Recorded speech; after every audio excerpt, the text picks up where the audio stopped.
पिता द्वारा अपने पुत्र को न चाहते हुए भी अपने दिल के टुकड़े को परमात्मा की मार्ग पर प्रस्थान करने वाले ऐसे पुत्र को भाव भरी विदाई देने के बाद बहना को भी एक इच्छा होती कि भाई इतने इतने लाखों वर्षों तक तेरे साथ रहने के बाद आज तू यहां से विदा लेगा।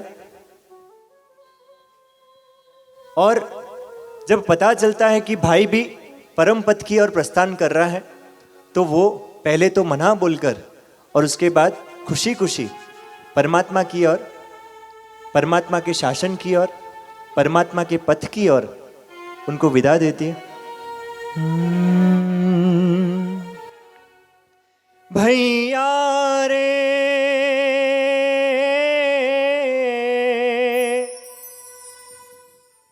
वियोग की दर्दीली पीड़ा कैसे सही जाए, अंतर जले और आंखें भर जाए, अंतर जले और आंखें भर जाए। भैया रे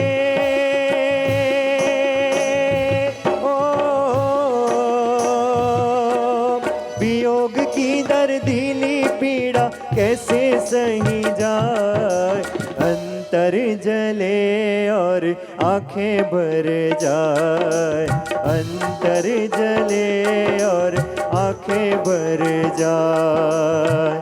कहाँ नहीं जाए रहा नहीं जाए, पल के आज आंसू से भीनी बन जाए, पल के आज आंसू से भीनी बन जाए।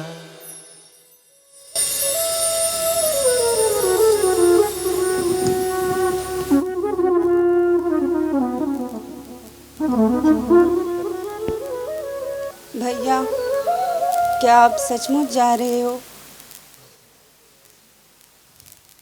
इस मोह भरे संसार को छोड़कर आप हमें सबको छोड़कर जा रहे हो। आपको हमारा विचार नहीं आया, आप विरह में व्याकुल हो जाएंगे। माँ तो रो रो कर बावरी हो जाएगी और यह बहना तो हर घड़ी हर पल आपको याद करेगी। साथ में खाते थे, रहते थे, पीते थे, खेलते थे। आपको इस बहना की याद नहीं आएगी? भैया, आपका निर्णय अटल है, आपका वैराग्य मजबूत है। जाओ जाओ जाओ भैया। चारित्र लेकर कठोर साधना कर धाति गर्म का क्षय, केवल ज्ञान प्राप्त करना और हमारा उद्धार करने पुनः इस विनिता नगरी में पधारना। चारित्र पथ पर प्रयाण करने वाले प्राण से प्यारे मेरे भैया, आपकी जय हो, विजय हो। आपका मार्ग मंगलमय हो। जा संयम पंथे वैरागी, तारो पंथ सदा उजमाल बने। जा संयम पंथे वैरागी, तारो पंथ सदा उजमाल बने। जंजीर हती जे करमोनी, ते मुक्तिनी वरमाल बने। जा संयम पंथे वैरागी, तारो पंथ सदा उजमाल बने। परमात्मा दीक्षा लेकर गांव गांव नगर नगर विहार करते हैं। विहार करने के बाद जहां जहां परमात्मा पधारते हैं वहां लोगों को खुशियां ही खुशियां मिलती है, धन धान्य की वृद्धि होती है। जहां जहां परमात्मा के पगले पड़ते हैं वहां लोगों को आनंद ही आनंद का अनुभव होता है। लेकिन परमात्मा विहार करते करते करते करते 400 दिन तक बिना आहार और बिना पानी के परमात्मा विहार करते करते गांव गांव नगर नगर पधारते। और लोग परमात्मा को देखकर कोई बोलते परमात्मा आप आभूषण ग्रहण करो, कोई बोलते परमात्मा आप हमारी कन्या को स्वीकार करो, कोई कुछ और, कोई वस्त्र का दान करते। लेकिन परमात्मा को आहार की जरूरत है, परमात्मा को आहार बहराना है, ये किसी को भी ध्यान में नहीं आता। पुण्यशाली गुरुदेव ने एक बात स्पष्ट कही है, कर्मसत्ता का ऐसा नियम है, अगर आपके कोई कर्म उदय में आता हो उस समय आपके सामने लाखों करोड़ों लोगों का मगज एक साथ फिरता है। आपके कर्म के उदय के समय आपके सामने रहे हुए लाखों करोड़ों लोगों का मगज एक साथ फिरता है। किसी के भी मगज में एक बात नहीं आती है कि परमात्मा को आहार की जरूरत है। सब लोगों को वस्त्र, कन्या, आभूषण, कुछ न कुछ दान देना, लेकिन परमात्मा को वास्तव में आहार की जरूरत है, ऐसा किसी को भी भान में नहीं आता है। लेकिन जही परमात्मा का अंतराय कर्म का क्षय होता है, परमात्मा आगे बढ़ते हैं, हस्तिनापुर नगरी में पधारते हैं, तब वहां पर श्रेयांश कुमार जैसे ही परमात्मा को देखते हैं और देखने के बाद उनको जाति स्मरण ज्ञान होता है और परमात्मा के साथ में रहे हुए उनके पूर्व भवों का स्मरण उनको होता है। और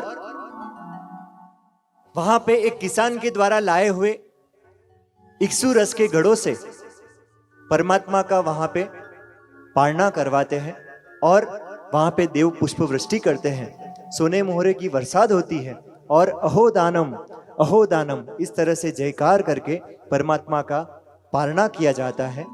और आगे बढ़ते हुए मरुदेवी माता परमात्मा के लिए कि मेरा ऋषभ कहाँ चला गया, मेरा ऋषभ कहाँ चला गया, ऐसा विलाप करते करते करते करते 1000 वर्षों तक 1000 वर्ष तक मरुदेवी माता अपने पुत्र ऋषभ के लिए रो रो कर आंखों के पाटे चले गए और उनको दिखना बंद हो जाता है। वहां पे मरुदेवी माता किस तरह से विलाप करते हुए अपनी दुख की व्यथा बताती है और ये व्यथा अपने पौत्र भरत को किस तरह से बताती है, सुनिए। मेरे प्यारे लाडले दुलारे ऋषभ, तू कहाँ चला गया मुझे छोड़कर। तेरे बिना ये महल मुझे जेल जैसा लग रहा है, यह अयोध्या नगरी मुझे जंगल जैसी लग रही है। एक बार तो इस दुखियारी माता के दिल की हालत का विचार किया होता। तेरे बिना एक एक क्षण वर्ष जैसे लग रहे हैं। तेरी कोमल काया कष्टों को कैसे सहन करती होगी। तेरे पाँव में कांटे चुभते होंगे, ठंडी की तेरी काया कांप उठती होगी, गर्मी में आकाश अंगारे बरसते होंगे, वह सब तू कैसे सहन करता होगा। आंसू रुकने का नाम नहीं ले रही है। एक बेटे के लिए विरह में क्या हालत होगी यह तो एक माँ ही जान सकती है। बेटा, मेरी पुकार सुनकर आ जा। एक बार, सिर्फ एक बार तेरे दर्शन से मेरी आंखों को ठंडक पहुंचे। रो रो कर आंखें सूज गई है। ऋषभ, ऋषभ, प्राण प्यारे ऋषभ, आ जा, मेरे पास आ जा। भरत, ओ भरत।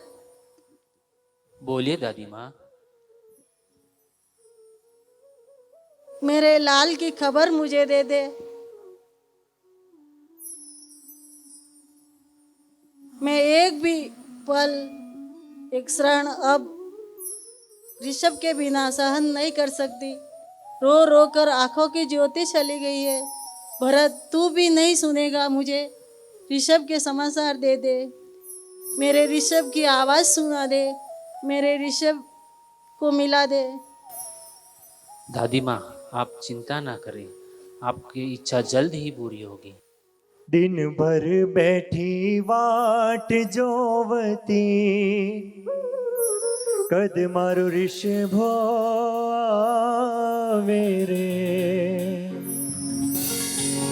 दिन भर बैठी वाट जोवती, कद मारू ऋषभो आवे रे। कहती भरत ने आदिनाथ री, खबरा लावे रे।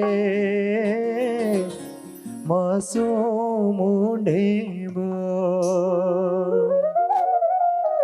राज छोड़ने निकलो ऋषभो, आलीलाद बूती रे। ऐसा मरुदेवी माता भरत को कहकर वहीं पे मूर्छित हो जाते हैं और वहीं पे उनको अपना भान भूल जाते हैं और ऋषभ की याद में राज छोड़ने निकलो ऋषभो, आलीलाध बूती रे। चमर छत्र ने और सिंहासन, मोहन मूर्ति रे।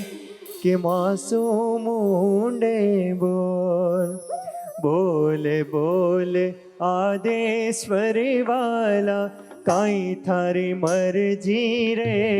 के मासूम मुंडे बोल, मुंडे बोल, मुंडे बोल, मुंडे बोल रे। बोले बोले आदेश्वरी वाला, काई थारी मर्जी रे। के मासूम मुंडे बोल, के मासूम मुंडे बोल। जिस तरह छोटा बच्चा, छोटा बालक एक एक पगथिये भरकर आगे बढ़ता है, वैसे ही परमात्मा एक एक गुण स्थानक में आगे बढ़ते बढ़ते परमात्मा को केवल ज्ञान की प्राप्ति होती है। और अभी प्रभु के शरीर में एक भी रोग नहीं, क्योंकि परमात्मा ने राग को त्याग किया है। परमात्मा के आत्मा पर एक भी द्वेष नहीं, परमात्मा के आत्मा पर एक भी दोष नहीं, क्योंकि परमात्मा ने द्वेष का त्याग किया है। परमात्मा को क्रोध आदि कोई भी तरह की कषायों का कोई भी आरोप नहीं, क्योंकि परमात्मा ने कषायों का त्याग किया है। ऐसे परमात्मा को केवल ज्ञान होता है और वहां देवता समोसरण की रचना करते हैं और परमात्मा की देशना, परमात्मा वहां देशना के लिए पधारते हैं। तब भरत अपनी माता से किस तरह से वार्तालाप करते हैं। दादी माँ, खुश खबर, खुश खबर। मेरे जीवन में ऋषभ के समाचार के सिवाय कोई खबर हो ही नहीं सकती। दादी माँ, वही तो समाचार लाया हूँ। विनीता नगरी में प्रभु ऋषभ देव का पदार्पण हुआ है। क्या मेरा ऋषभ आया है? चल, मुझे अभी ले चल मेरे ऋषभ के पास। दादी माँ, आपके लिए अभी हाथी मंगवाता हूँ। कैसा है मेरा ऋषभ? अकेला है या कोई उसके साथ है? दादी माँ, ऋषभ देव की तो क्या बात करूँ। आप अपने बेटे के लिए तड़प रही हो, रो रही हो, पर ऋषभ देव तो अपार ऐश्वर्य का स्वामी है।